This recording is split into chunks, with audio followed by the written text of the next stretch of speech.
So good morning guys. ವಾತಾವರಣ ನೋಡ್ರಿ full ಗಿಚ್ಚೈತಿ. ಇವತ್ತು ನಾವು ಹೊಂಟೀವಿ ಒಂದು ಕಡೆ, ಹೇಳ್ತೀನಿ ಮುಂದೆ. ಮಸ್ತ್ ಬಿಸಿ ಬಿಸಿ ಅವಲಕ್ಕಿ ಮಾಡಿಕೊಟ್ಟಿದ್ರು, ಬಿಸಿ ಬಿಸಿ ಚಹಾ ಮಾಡಿಕೊಟ್ಟಿದ್ರು ಹೆಂಡ್ತಿ. ಹಂಗೆ ಕುಡ್ಕೋತ ಇವತ್ತು ನಾವು ಹೊಂಟಿದ್ವಿ ಬೇರೆ ಕಡೆ. ನಾವು ಹೋಗ್ತೀವಿ ಅಂತ ಗೊತ್ತಾದ ಕೂಡಲೇ ಪಾಪ ಬೇಡ ಬೇಡ ಅಂತ ಹೇಳ್ತಿದ್ವಿ.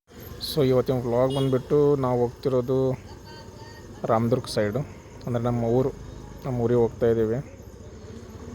ನಮ್ಮ ಹೊಟ್ಟೆಗೆ ಆಗೋಯ್ತು, ಗಾಡಿ ಹೊಟ್ಟೆಗೆ ಆಗ್ಬಿಟ್ಟು ಸ್ವಲ್ಪ ಹಿಂಗೆ ಸೀನ್ ನೋಡ್ಕೊತು ಆರಾಮಾಗಿ ಎಂಜಾಯ್ ಮಾಡಿ. ಯಾವ ಪ್ಲೇಸ್ ಅಂತ ಗೆಸ್ ಮಾಡಿ ನೋಡೋಣ. ಬೆಲ್ಗಾಮ್ ಮೆಟ್ಸ್ ಗೆಸ್ ಮಾಡೋಕ್ಕೇನು ಬಂತು, ಬಂದೇ ಬಿಡ್ತು ಊರ ಹೆಸರು. ಇದು ನಮ್ಮ ಸ್ಟ್ಯಾಚು.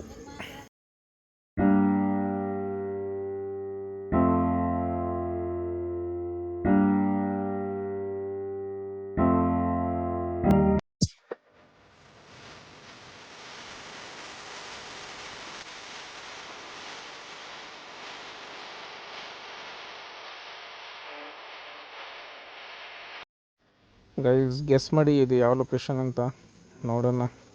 ಬೆಳಗಾವಿ ಅಕ್ಕಪಕ್ಕ ಇರೋರು ಗೆಸ್ ಮಾಡ್ಬೋದು.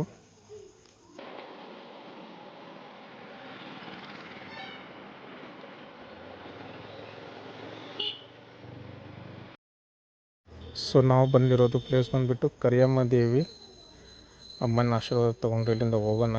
ಇಲ್ಲಿ ಬರೋರು ಪ್ರತಿಯೊಬ್ಬರು ಗಾಡಿ ನಿಲ್ಲಿಸ್ಕೊಂಡೇ ಆಶೀರ್ವಾದ ತೊಗೊಂಡೇ ಹೋಗ್ತಾರೆ, ಯಾರು ಆ ಥರ ಹೋಗಲ್ಲ. ಬೇಕಾದ್ರೆ ನೀವು ನೋಡಿ ಪ್ರತಿಯೊಬ್ಬರು. ಎಷ್ಟು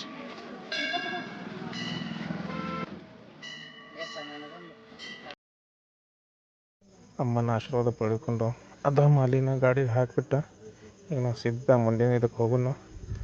ನಾವೀಗ ಜಸ್ಟ್ ಇಲ್ಲಿಂದ ಯರಗಟ್ಟಿ 8 ಕಿಲೋಮೀಟರ್ ಇದೆ. ಸೊ ತಮ್ಮ ಊಟ ಮಾಡೋನು ಹಸುವಾಗತ್ತಿತ್ತು ಅನ್ನತ್ತಿದ್ದ. ನಾವಿಲ್ಲಿ ಅಯೋಧ್ಯ ರೆಸ್ಟೋರೆಂಟಿಗೆ ಬಂದಿದ್ದೀವಿ. ನೋಡೋಣ ನಾವು ಒಳಗಡೆ ಏನು ಸಿಗುತ್ತೆ ಅಂತ.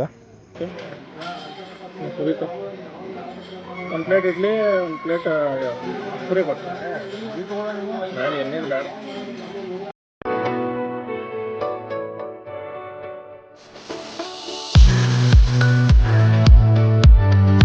ಆಗ ಹೋಗ್ತಾ ದಾರಿಯಾಗ ನನ್ನ ತಮ್ಮಗೇನು ಟೋಪಿ ಬೇಕನ್ನತ್ತಿದ್ದ.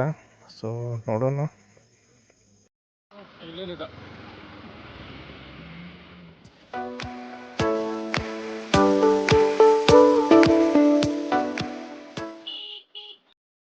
ಸೊ ನಾವು ತಲುಪೇವಿ ಈಗ ಭಟ್ಕೂರಿಗೆ. ಜಸ್ಟ್ 3 ಕಿಲೋಮೀಟ್ರ್ ಇತ್ತು ಇಲ್ಲಿಂದ ನಮ್ಮೂರ.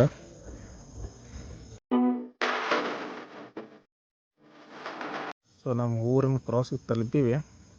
ಇದು ರಾತ್ರಿ 1 ಗಂಟೆ 2 ಗಂಟೆ ಎಂಥ ಜಾಗ ಐತಂದರೆ ಇದು ದೆವ್ವಗಳ್ದು ಅಡ್ಡ ಇದೆ ಅಂತ ಐತಿದೆ.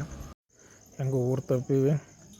ಇದೆ ನೋಡ್ರಿ ನಮ್ಮ ಅಜ್ಜ ನಮ್ಮ ಅಪ್ಪ ನಾ ಹುಟ್ಟಿರೋ ಮನೆ ಇದು ನಮ್ಮ ಹಳ್ಳಿ. ಸೊ ನಮ್ಮ ಅತ್ತೆ ಮಗಳದ್ದು ತೊಟ್ಟಿಲಿತ್ತು ಇವತ್ತು. ಸೊ ನಾವು ಬೆಳಗಾವಿಂದ ಇಲ್ಲಿ ಬರೋ ಕಾರಣನೇ ಇದೆ, ನೋಡ್ಬೋದು ನೀವು. ತುಂಬ ಜನ ಬಂದಿದ್ದರು. ಸೊ ಇವತ್ತಿಗೆ ಇಷ್ಟ ಗೈಸ್ ವ್ಲಾಗ್. ಸಿಗೋ ನೆಕ್ಸ್ಟ್ ವಿಡಿಯೋ.